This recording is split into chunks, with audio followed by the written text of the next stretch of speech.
2013 was an incredibly big year for gaming. We had releases like The Last of Us, which went on to become one of the biggest game series of all time, Grand Theft Auto 5, which I've talked about for long enough, and even the return of franchises like BioShock and Tomb Raider. All of these games had massive launches with a ridiculous amount of hype behind them. But it's important to note that it was also around this time that the indie gaming scene was starting to come out with some really interesting ideas. In 2013 alone, you had games like Papers, Please, which was all revolved around working as an immigration officer, with all the gameplay basically boiling down to identifying who's allowed in and who's got to be denied. There were also games like Gone Home, which despite coming under quite a fair bit of criticism due to the fact it was incredibly short and hardly featured any gameplay to speak of, it was still an interesting idea in terms of the atmosphere it creates, as well as making the story the sole focus. It's a different debate to whether you think it's an appropriate style for the video game format in particular, as there's lots of reasons for and against these types of games that don't fit into the typical mold of video games from the past. If you're looking for a scary experience or some fast-paced action, you're not really going to find that in either of the games I just mentioned. But despite the fact you might not personally enjoy what these have to offer, I think the concepts and actual execution of these ideas alone should be appreciated. Papers, Please in particular is a fantastic example of a wholly original idea played out in a unique way, with an art style that can only really be associated with that game alone. And not to mention, due to the fact we're talking about indie games here, it was made solely by one guy, that being Lucas Pope. But the point I'm getting at is that during this period some real experimentation was starting to be seen, as not only was making video games starting to become more accessible due to the new kinds of software that was being released on PCs like RPG Maker and Unity, but with online stores like Steam and GOG becoming far bigger and more utilized by the average video game player. This also gave way to a much easier form of actually distributing these games. By making everything digital and removing the physical media aspect, it meant these games made by small teams or maybe even one individual gets the opportunity to be experienced on a far wider scale than ever before, which leads us nicely into what we're going to be focusing on today.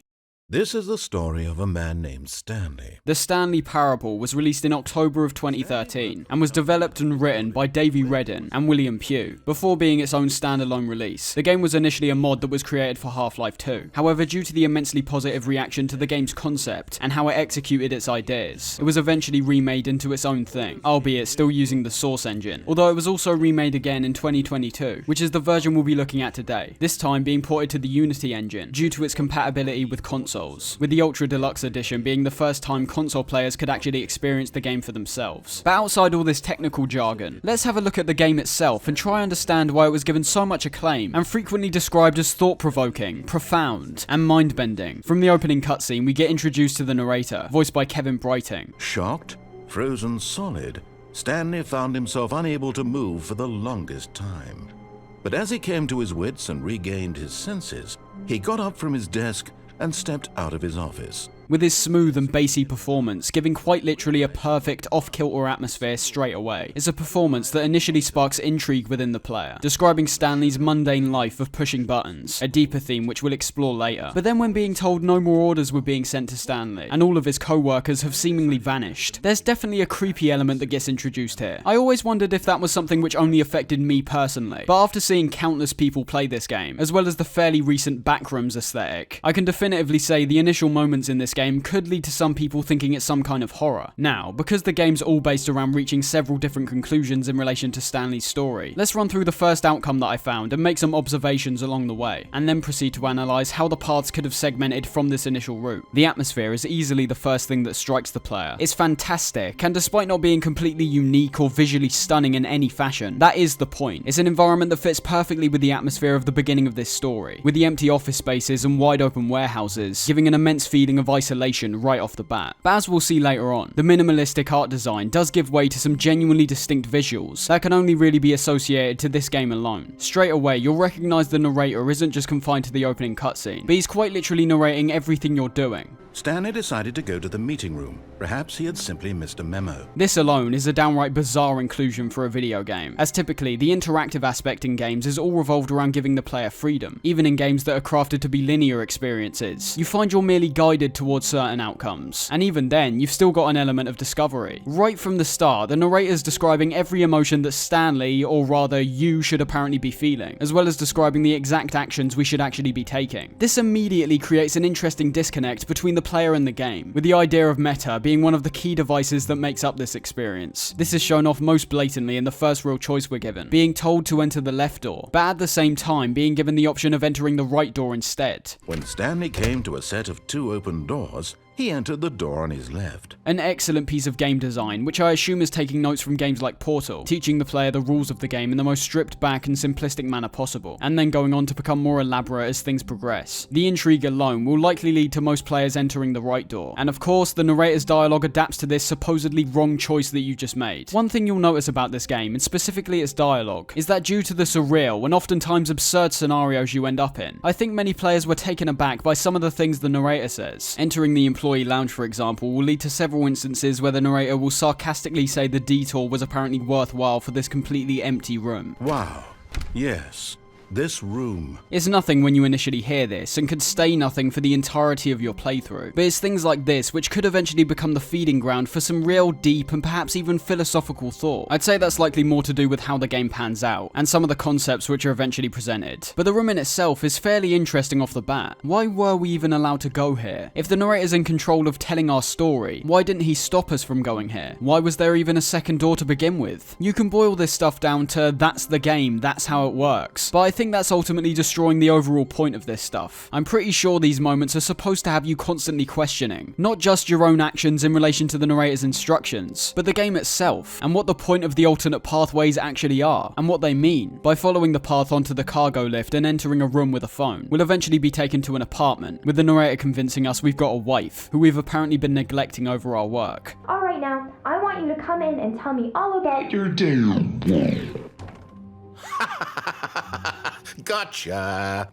Oh, come on. Did you actually think you had a loving wife who'd want to commit their life to you? I'm trying to make a point here, Stanley. I'm trying to get you to see something. Come inside. Let me show you what's really going on here. This is the first ending of the game, where we're forced to press keys on our keyboard while the narrator tells the story of our death. This is where some of the first real existential pieces are thrown at us, essentially rewriting what we were initially told in the opening about Stanley being happy with his life of endless button pushing, and now painting it in a far more sinister context of being stuck in a monotonous cycle of doing the same thing every single day, with no change and no end in sight. Now, he's eating lunch. Now, he's going home. Now, he's coming back to work. One might even feel sorry for him, except that he's chosen this life. But in his mind, he can go on fantastic adventures. From behind his desk, Stanley dreamed of wild expeditions into the unknown, fantastic discoveries of new lands. It was wonderful.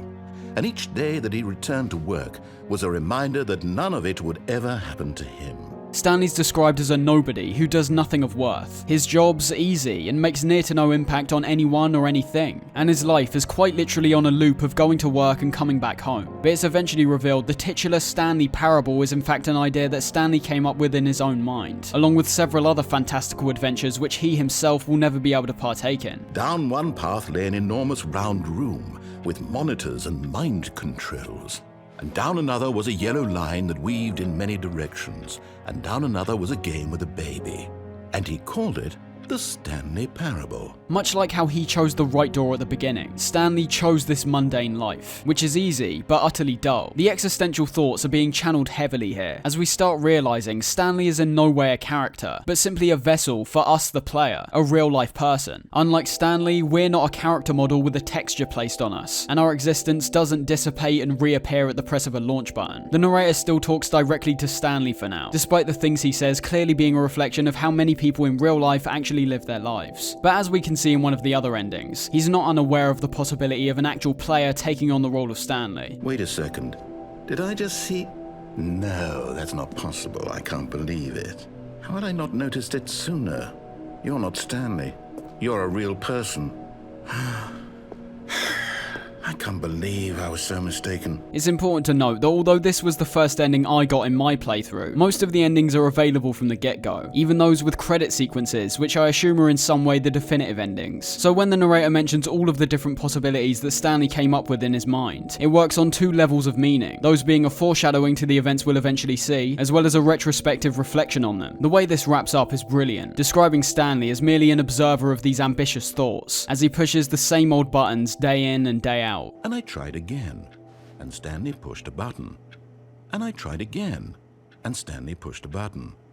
And I tried It's speaking to us on a number of levels. We're clearly supposed to be reflected in Stanley's actions, but there's a number of ways you can perceive this. For example, you could take it in the most literal way, being that much like Stanley, people in the real world have to work in jobs they hate all their life to earn money to survive. But you can also look much deeper and apply that to any number of things we do on a frequent basis. For many people, playing games will be one of them, and in the case of the Stanley Parable, we can play, replay, and play again to our heart's content. But as the narrator says, in reality, all he's doing is pushing the same buttons he always has. Nothing has changed. In a game sense, there's only a set amount of endings. Once we're done, we're done. And in a real world sense, despite getting involved and interacting with this strange environment, on the outside, nothing's changing. Playing the Stanley Parable will likely have near to no impact on anything or anyone in a physical sense. And remember, this is just my perception of these events. And as you can see, we've already reached a point where the abstraction and symbolic nature of the game's dialogue has led to a cavalcade of possibilities and meaning. And the best part is that in my opinion, it's wholly deserved. There's many pieces of media that attempt to say something akin to what's presented here, but sometimes are so pretentious in their presentation they entirely miss any point that might have been there. David Lynch is my favourite filmmaker, so you can assume I already enjoy this experimental approach to storytelling. But it's important in things like this, there's an actual through line, a concept, an idea. Throwing random things at a canvas has artistic merit in its own right, but if you're actually attempting to convey something specific and intentional, I think there should at least be a starting point for the observer to attach to. And like that, we're thrust back to the start, with that ending in particular arguably being one of the most depressing in the game. It describes a life of endless monotony and tedium, working and sleeping until Stanley eventually dies. That's how most endings are capped off here, simply a cut to black and then reappearing back into the office at the beginning. It's effective in both giving the somewhat generic environment a recognizable and memorable appearance by having it shown to us frequently, but on a gameplay level, it's also an important signification that we've started over, and it's time to try a different approach. Unless the game's conveyed there's something beyond the restart that we need to follow, which it occasionally does in endings like the confusion ending, it's telling the player that if they choose that path again, they'll likely reach a dead end. This is where things start to branch off majorly, as beyond the right and left doors, there's a variety of parameters the player can mess around with to get some wildly different outcomes. Let's start with what's the polar opposite to the ending we just witnessed, that being the mind control ending, where we follow all of the narrator's instructions. Making our way up to the boss's office reveals the narrator's intended path to be quite standard and boring. We follow each instruction to a T, so that already eliminates any sense of discovery. But the actual content that's included is also fairly typical of what you'd see in any piece of media. A secret underground facility, with a not so subtle commentary on the boss being some sort of big bad capitalist villain. The best part about this ending is what I can only assume is a huge contradiction in some of the narrator's lines. With the entire plot of this one being revolved around mind control, it becomes clear that by following the narrator like this, in a way, we're being controlled. This mind control facility,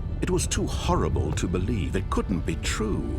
Had Stanley really been under someone's control all this time? I think that idea is intentional, but it also seems the narrator takes no notice of this obvious hypocrisy, writing a story about freeing yourself from mind control, while at the same time controlling our minds to free ourselves from that very mind control. Turning this off will lead to the narrator's true ending, and although he oftentimes reveals himself to be a majorly overbearing figure who gets furious when things don't go his way, this ending is genuinely positive. It still makes zero sense, as assumedly despite being told Stanley would now have free will and immense possibilities before him, he'll still be followed by the narrator, therefore not breaking this mind control. Although maybe that's just a cynical way of looking at it. Perhaps this is just supposed to be a positive ending to somewhat contrast the narrator's oftentimes aggressive behaviour. I constantly doubt the narrator's intentions, as simply by choosing the alternate choice in this one scenario, and instead turning on the mind control machine, due to the fact we were so close to his perfect ending and messed it up at the finishing line, he opts to launch a stressful countdown sequence, where upon reaching 0 we'll be completely obliterated by an explosion. During this time, he torments us as much as possible, doing things like prolonging the countdown, telling us he erased our co-workers, and simply mocking our attempts to try and stop the countdown by pushing all the different buttons around the area. This is an important outcome, as it shows that despite the narrator's intentions ultimately being good, reaching a conclusion that has a positive message at the end of it, when disobeyed, he also proves himself to be a truly bitter and vindictive storyteller. Notice how these two endings and the previous one are substantially different in the messages they're trying to convey. The first one was all about the repetitive cycle a person's life can fall into when not taking advantage of all the different possibilities they can actually explore, whereas the other two are much more focused on the actual scenario that's played out within the game. Although you could argue turning off the mind control machine had some correlation in a real life context, it's ultimately more about the actual character of Stanley, who, as we've established, isn't really a character at all. That's something else this game does very well, however. The ideas it's conveying are oftentimes scatterbrained in their approach. One ending will have you questioning your life outside the game, whereas others will make you question why you've done certain things within the game itself. I like how it never takes itself too seriously, something which will become important when looking at some of the new content. Those last 3 endings are what I'd say are paths A and B. They're the outcomes you'll end up with if you follow the most obvious paths after the point where you enter the right or left door. But the incredible part about this game is that there's countless other pathways in between these routes too. And unlike other multiple choice games which only give the illusion of choice, here every new pathway you discover is likely to lead to a brand new and oftentimes even more elaborate ending. The most confusing one, of course, being the confusion ending, which much like the title implies, spawns out of the narrator getting utterly lost in his own story after we go in a direction which is so far off the beaten path. So now in order to get back, he needed to go, from here it's, left.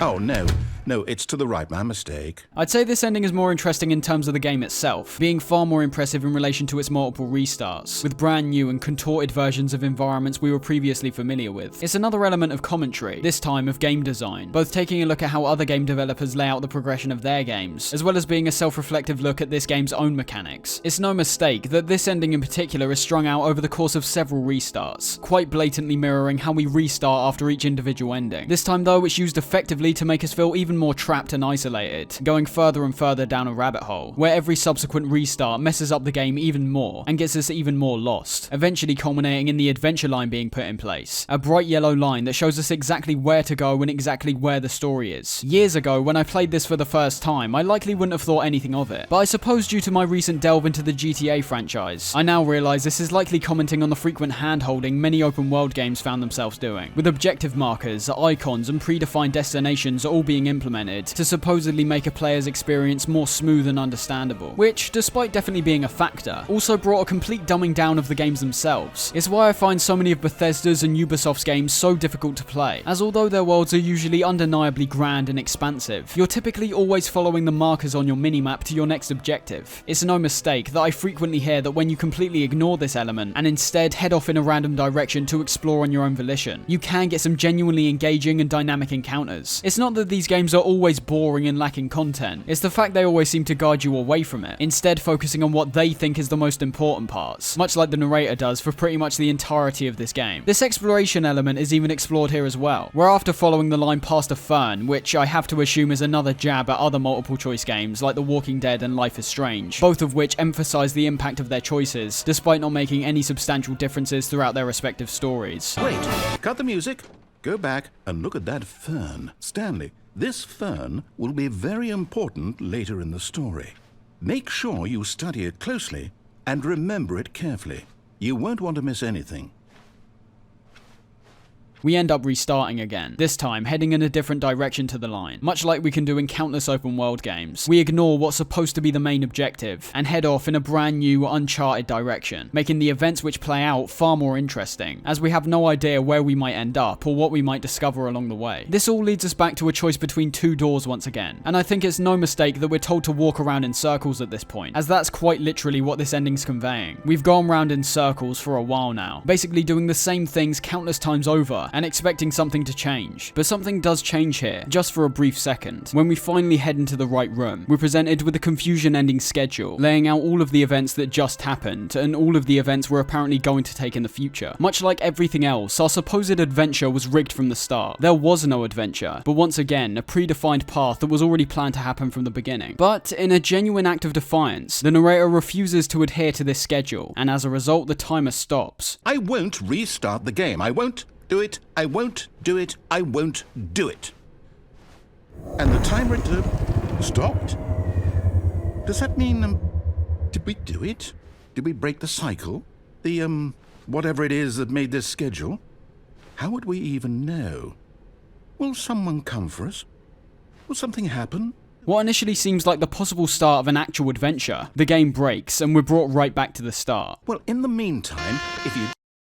As I said at the beginning of this one, I think it's both self-reflective of the game's own handling of the player's choices, but also how other games handle them. The one time we actually defy the game's expectations, a new path isn't revealed, we're not given any new content, the game doesn't adapt, it simply breaks. Much like a bug or glitch, the game wasn't prepared for this outcome, and because it can't adapt, it takes us back to a state that it's familiar with, which also happens to be something that we've seen countless times at this point. This commentary on existential thought mixed with game development is presented much clearer in endings like the Mariella ending, ending, where upon heading down instead of up to the boss's office, Stanley launches into a full-blown crisis, questioning why he's got voices in his head telling him what to do, why he can't see his legs, and why the room seemed to be on a loop. It's basically the depiction of someone getting immensely panicked at the possibility of being in the Matrix. The questions which get asked are ones that are solely confined to the game and its engine. He can't see his legs because that wasn't programmed into the source engine. He's got a voice in his head because the game's MP3 files are playing at the exact times they were set to play. The stuff which I felt was genuinely quite profound though came in the game's quieter moments, as well as the bulk of the Ultra Deluxe's new content. There's a path you can take by dropping onto one of the lower platforms while the cargo lift is moving, which much like many moments before, we're presented with two doors, this time being red and blue. Both of these have unique outcomes, with the blue door looking at the idea of focus testing, and other actual games like Firewatch and Rocket League. This moment happens as a result of the narrator getting fed up of your feedback, and not knowing how to please the player. But in the original version of the game, this led to us getting transported to Minecraft instead. It's funny they chose the game Firewatch to begin with, as despite definitely being an experience I remember enjoying the first time round, it's yet another one of those games that I think of as being immensely restrictive. No matter what dialogue options you pick, nothing's going to substantially change. I do think this moment might be more just meta for the sake of being meta though. It's fun to introduce these games that many players will be familiar with, but ultimately if there was any point about their designs, it's somewhat lost on me. They obviously would have needed permission to use these, so I can't naturally assume this is supposed to be some kind of criticism, but I also don't think it's an outright appraisal either. Like the narrator says when being brought into Rocket League, we're stuck inside an arena, it's impossible to get lost. So I'm not sure if that's commenting on this game's linear nature of events and gameplay, or if it's just commenting on how us the player has the tendency to go in directions they aren't supposed to. The most effective part is definitely when we head down to the beta testing areas, managing to escape the narrator for good, but at the cost of being completely aimless. It's the dark side of the idea that's presented during the confusion ending. Whereas there, the idea of heading on our own journey was filled with excitement, now we see the real consequences of that fact, by reflecting it in a real context. It's portraying these events from the scenario that they weren't planned. Getting lost and escaping the narrator has now led us to a set of test rooms, with no light, no narration, and no motive. We're just wandering around aimlessly because we didn't want to play by the game's rules. We got our freedom, but at the cost of an experience that's quite literally nothing. Firewatch and Rocket League might have their set design choices, but without them, you've got nothing for the player to attach to. And that's where things come full circle, with the idea of rating our experience and playtesting the narrator's game earlier, making it very clear this is all commenting on players' reactions to the games they play. It's rather bluntly saying that the player is free to criticize the games all they want, but it's also saying they don't entirely know what they want either. This doesn't have to be the case for everyone obviously, but having been involved and actively interested in the gaming community for years now, the type of person this ending is talking about definitely exists. Those who don't take into account what it takes to actually create a game, and what parameters must be put in place to make a game enjoyable for the majority of players. Going back to the red and blue door though, upon entering the red door and actually following the narrator's guidance, we get a genuinely enlightening moment, much like how I explained in the true ending. The narrator's intentions are genuinely good. He wants to show us a story that actually conveys a sense of optimism, and this is shown off here too, with this moment easily being one of my favourite things I've ever witnessed in a game. Here, yes. Oh, it's beautiful, isn't it?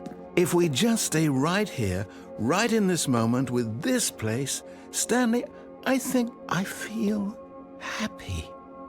I actually feel happy.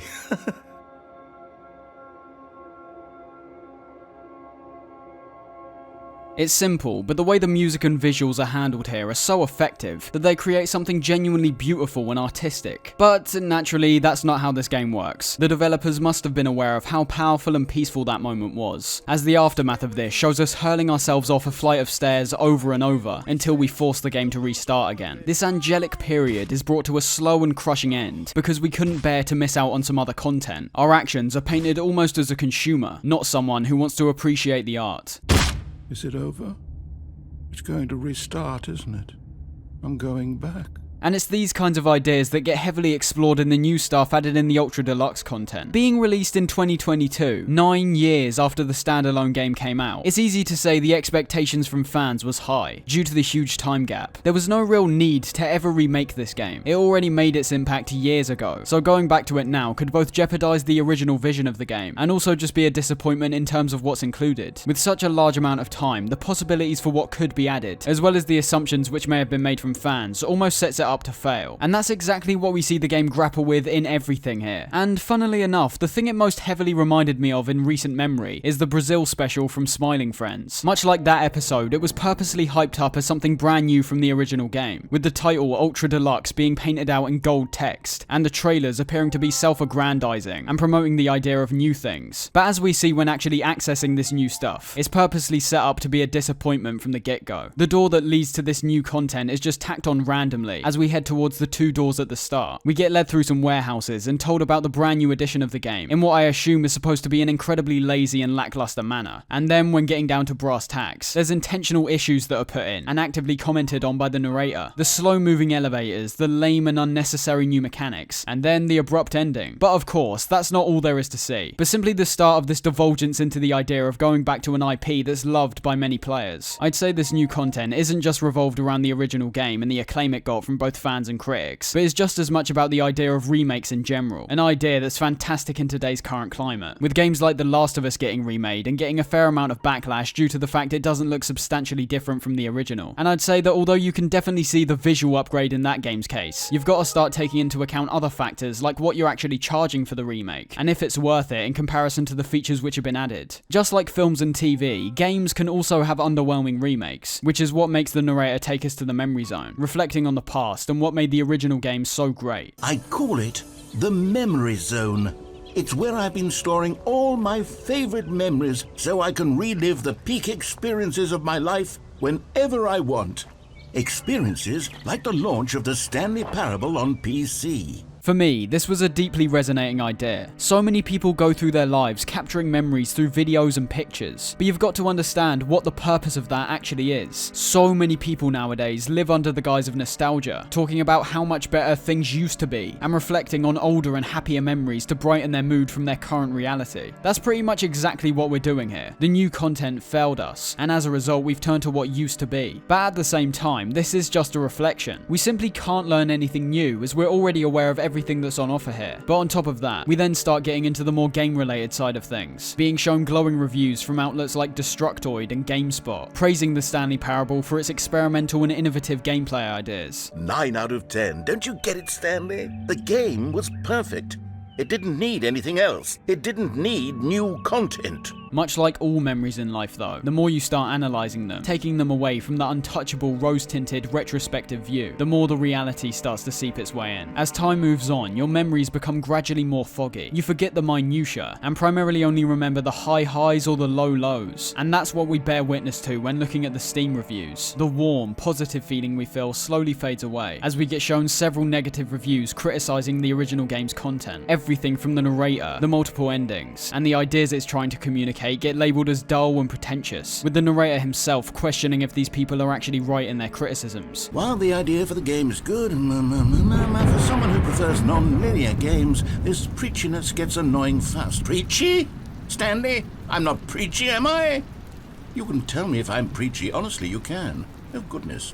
This is actually quite shocking for me. I don't think the idea of self-reflection in someone's work is all that unique, but I'd say it's rarely conveyed in a gaming sense. I remember figures like Kojima doing this kind of stuff with the Metal Gear series, but in a far subtler manner. We're literally getting shown reviews here after all. And with the Stanley Parable in particular, I think it's an interesting point to focus on, as from the outside, I imagine due to its experimental nature, it will have certain players writing it off almost immediately, even though it might actually include things they'll enjoy. It's commenting both on the reaction from these players, but also just as much about the developer's own reaction to this, reflected in how the narrator starts doubting himself, taking us away from the underwhelming new content, and perhaps thinking the original stuff wasn't all that much to talk about either. The ending of this one is easily one of the most profound moments I've experienced in a game for a long time, and immediately removed any doubts that I had looking at reviews on the game, claiming there wasn't enough stuff to warrant a remake. We stumble across a review which says adding a skip button would have made the original game better, not having to sit through all of the narrator's dialogue, and upon hearing this, we actually attempt to implement one. Much like the game's ending, we're actively feeding into the player's requests, and showing how what players want might not result in the best outcome. The button's initially only supposed to skip forward until the narrator's done speaking, but every subsequent time we push it, it seems we jump forward an increased amount of time, starting off small, and then eventually getting to the point where the narrator starts panicking, the lights go out, and the plant in front of us dies. Stanley, please don't push the button again. It's been 12 hours. Oh, Stanley, you're back. You're back. Oh, my goodness. I have someone to talk to again. Now, I'm still trying to figure out what exactly this ending is getting at, as I feel like it might be one of the deepest in the game. Initially, it appears we're suffering the repercussions of the skip button itself, moving past any kind of enjoyable adventure that might have come from this game, as we're simply not giving it the time of day. But in relation to the game's narrative about Stanley versus the narrator, the idea which is mostly explored in the Red Door ending, and when unplugging the phone, it's telling us once again that skipping past the narrator is missing the entire point. Much like how there's no story without Stanley, there's no Stanley without the story. All in all, it's touching on similar themes that we've already witnessed, but the difference is how it's conveyed. The atmosphere of this segment is unbelievable. Despite being stuck in this sole room, after a certain point, you genuinely feel like you could be jumping forward millenniums at a time, with the environment becoming incredibly dark, the narrator eventually straight up disappearing, either giving up his attempts to communicate with you, or perhaps more morbidly dying. And certain contrasts which are presented here just took me aback completely, like the brief moment of calm we get in the midst of this desolate darkness, when vegetation bursts in through a hole in the ceiling, accompanied with birds chirping and ambient music in the background.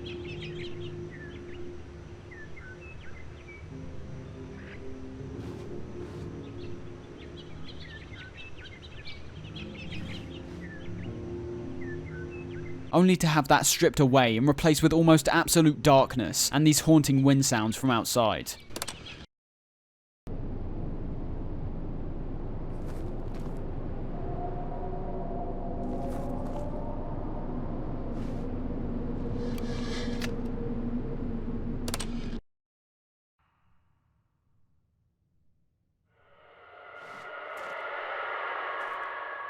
It's things like that which are presented so well, and for me personally, I'm still solely seeing this as a reflection of the game design subject. We luckily managed to skip forward to a point of bliss, before being thrust back into the darkness. There was a moment of joy in this otherwise horrifying experience. But this is the great thing about abstract art. It fills the player with intrigue and interest. Even though I've come to one conclusion, I don't feel completely confident that I'm right, and I'm not sure I want to be. It leaves room for even more discussion about what all this stuff means, perhaps to reach an entirely different outcome that you yourself might find more plausible. The actual cap-off to this ending is just unreal too, eventually managing to escape this concrete box and running free into this now desolate wasteland. Again, the image is so striking that countless ideas come into my mind about what this could possibly relate to. Is this still commenting on the player's reviews, showing that by skipping over all the content that could ever be considered tedious or boring, that we eventually end up with nothing? Is this going back to the existential ideas about what lies ahead of us and what our purposes are? Perhaps it's linking back to the narrator, and how when finally being given the opportunity for a genuine sense of freedom, there's nothing left to be seen. I'm not here to say what conclusion anyone should come to, because I just don't think that's appropriate. It strips all the potential away from your own ideas, that you may personally find more interesting and plausible. But the final thing we're going to focus on is once again found within this new content, diving heavily into these gaming related ideas. There's a few endings I haven't commented on, like the Not Stanley ending, where you unplug the phone and eventually end up being removed from Stanley, witnessing the narrator wait for you to make an action, in a very melancholic fashion at the end. I need this.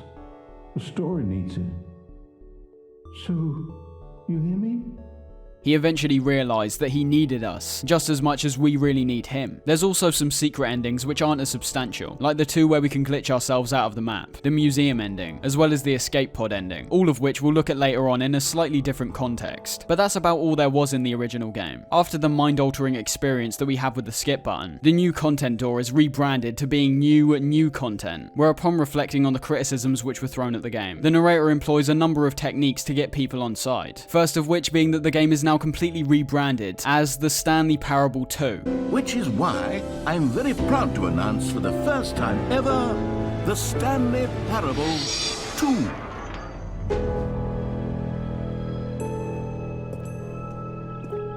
Despite being pretty much the same game in both appearance and content, adding 2 apparently makes it a wildly different experience. I don't think I even need to comment on the vast number of game franchises that employ this slimy method to their game releases. This is where we're shown all of the brand new features to this sequel, such as the button that says the name of the player that is playing the game, but actually only being a prototype that says Jim. being encouraged to use our own imagination to make the button worthwhile. Then we've got a bucket, which despite just being a bucket, ends up hilariously creating quite a substantial difference to some of the pre-existing content. We apparently end up creating a vastly different game world in this sequel, simply by picking one of 2 balloons to add to the office spaces. And best of all, we've got collectibles, which apparently give us nothing in return. Although that is a bit of a lie on the game's part. This is arguably the most outwardly critical this game gets towards all of its gaming related contemporaries. Despite the original game never needing things like the bucket or collectibles, they've been inserted simply to liven up what would otherwise be the exact same experience. I've seen people genuinely criticize this element of Ultra Deluxe, but I can at least somewhat understand that. The entire point is obviously that in an effort to make a critique on games that do this kind of thing, it's employing it to a game that never needed this stuff, that being the Stanley Parable itself. If you're annoyed that things like the bucket and the infinite hole make up this new content instead of a wider variety of new endings with even more branching paths, that's perfectly fine, but it's simply not the game's intention. It's like getting annoyed at a story for going in a certain direction, or killing off your favorite character. You might not like it, but the intention's there, so that's all that really matters. This is eventually shown to be exactly what it is, when the narrator attempts to show off all of this stuff in a presentable manner, but simply can't. Who am I kidding, Stanley? This isn't a coherent video game at all. It's a lot of gags. And I do very much enjoy creating gags, but they don't add up to anything. I wanted more than anything to create a sequel that would capture all the magic of the first game. I wanted fans to love it. No matter how good these gags are, they won't stand on their own. They would need the structure and the gameplay of the original. This is where it's very clear that the writer Davey Redden is distinctly channeling his own thoughts through the narrator. It's similar to what he did with his game The Beginner's Guide, although in that case it was literally him that was talking. After much deliberation, he realizes this new content is nothing of worth particularly. It's a bunch of gags that, despite having a certain level of charm comparable to the original, simply don't stack up to what was presented the first time round. This is where Ultra Deluxe definitively becomes known as the Stanley Parable 2, reflected in the brand new title screen, which, despite looking very nice, is wholly reflective of the idea of repackaging the same game into a brand new box. The narrator even says that to make this game work, he needs to inject his new ideas subtly, which ultimately defeats the entire point of referring to the game as the Stanley Parable 2 to begin with. But these changes are actually presented here, with there now being a bucket at the start of every attempt, where we can now play through each individual ending once again, and have it adapt to the fact we're now carrying a bucket with us. This idea is ridiculous in itself, but that's why I find it so great. It's fully acknowledging the impact the original game had on players, and avoids adding brand new stuff that varies too much, and instead opts to modify what we're already familiar with. The most substantial part of this new content is a bucket, and in many ways that one sentence can sum up the charming atmosphere of the Stanley Parable in general. And although I said it doesn't bring brand new stuff, I'm not sure I can say that with full confidence, as although these endings are still reached in the same manner, their outcomes can sometimes vary quite drastically. To me, there's also a very clear move in the direction of talking about relationships, whether that be in a romantic context, or perhaps the relationship between a game developer and its players, for example. The press conference ending is made far more crushing by conveying the idea of being so invested in something that people just don't care about, or ends up resulting in failure. Fitting in line with the game's absurd tone, this is represented as Stanley being obsessed with pressing the number 3. But just imagine that in any number of different scenarios, and what the narrator says at the end becomes far clearer. He was unloved, uninteresting, he was a failure. And in that moment, Stanley knew that the bucket would never again take him seriously. There would be no connection, no deeper understanding. The bucket merely sat there in his arms, indifferent. And so it began that slowly, over many years, the two of them grew more and more distant.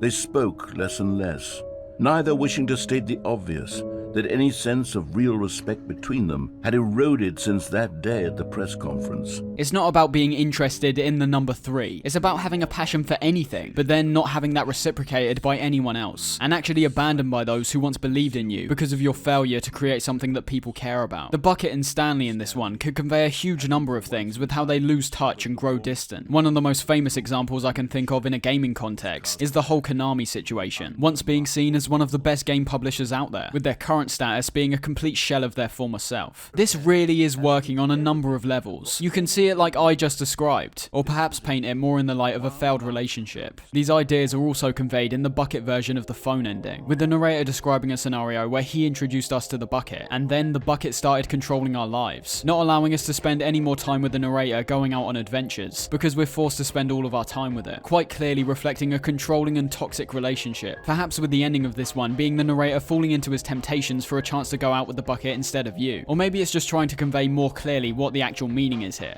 Stanley, give me the bucket. Give it to me. Give me the bucket, Stanley. I need it. Give it to me now. Give it, or I'll...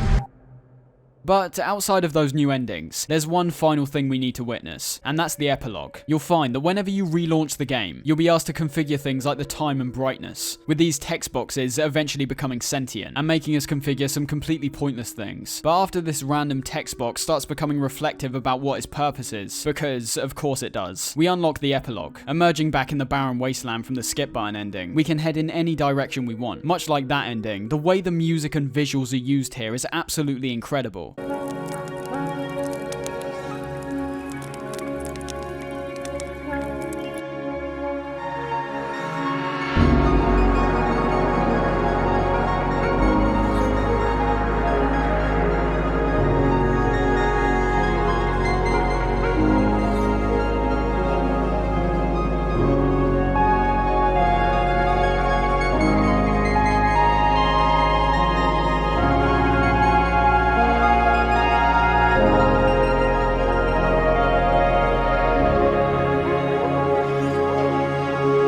I'm not typically one to get teary-eyed at a game, but these moments were so affecting to me after everything we've just been through. It shows a real understanding and how to convey an atmosphere appropriately. It's not being goofy like a lot of the other moments can be, and it especially doesn't have the narrator, which I thought was particularly important in making this moment even more personal. Despite oftentimes being a rather meta and satirical experience, they clearly know when to take something seriously, as well as how to effectively carry that out. But eventually, we rediscover the memory zone, as well as the crashed escape pod with the bucket inside. And I think the execution, in what I assume is the final moments we'll ever see from the Stanley Parable name, is, to say the least, masterful. A lot of people like optimism in their endings, and I do understand that. Not everyone wants to watch something and come away with a bitter and cynical mindset, but there's also a very good reason to go to those places in art. We need to explore those cynical possibilities and negative emotions just as much as the good stuff, and that's essentially what we get here. Much like the previous time we visited the memory zone, we're looking at reviews, but this time for the non-existent Stanley Parable 2, although that brings an interesting